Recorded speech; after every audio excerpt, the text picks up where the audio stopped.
राधे राधे प्रणाम। मैं पूनम अपने YouTube चैनल पूनम सरिता संगीत में आप सबका तहे दिल से स्वागत करती हूँ और आप सबके लिए ईश्वर से मंगल कामना करती हूँ। आज हम लोग बहुत ही सुंदर देवी गीत लेके आए हैं। आप लोग सुनिए, कैसा लगा कमेंट बॉक्स में ज़रूर बताइएगा और खूब सारा प्यार और आशीर्वाद बनाए रखिएगा। चैनल नए हैं तो चैनल को सब्सक्राइब जरूर करिएगा और वीडियो को ज़्यादा से ज़्यादा शेयर करिएगा।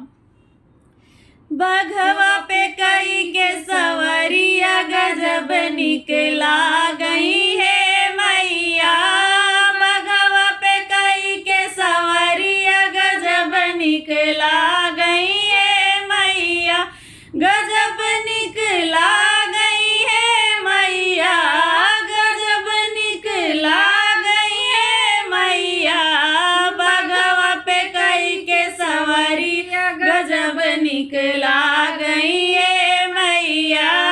बघवा पे कई के सवरिया गजब निकला गई है मैया। बघवा सवार मैया मलिया घरे गईली। बघवा सवार मैया मलिया घरे गईली। मलिया से पहिनली हरवा गजब निकला गई है मैया। मलिया से पहिनली हरवा गजब निकला गई है मैया। गजब निकला गई है मैया। गजब निकला गई है मैया। बघवा पे कई के सवरिया गजब निकला गई है मैया।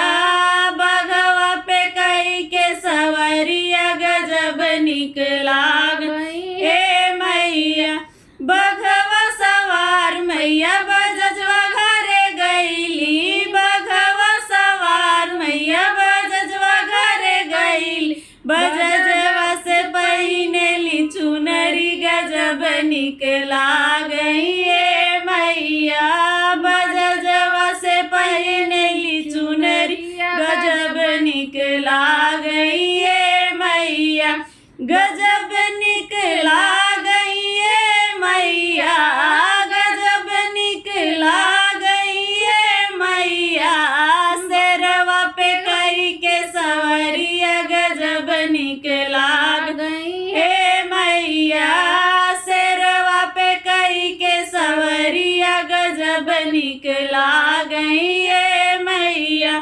शेरवा सवार मैया सुनरा घरे गईली। शेरवा सवार मैया सुनरा घरे गईली। सोनरा से पहिनली मुकुटवा गजब निकला गई है मैया।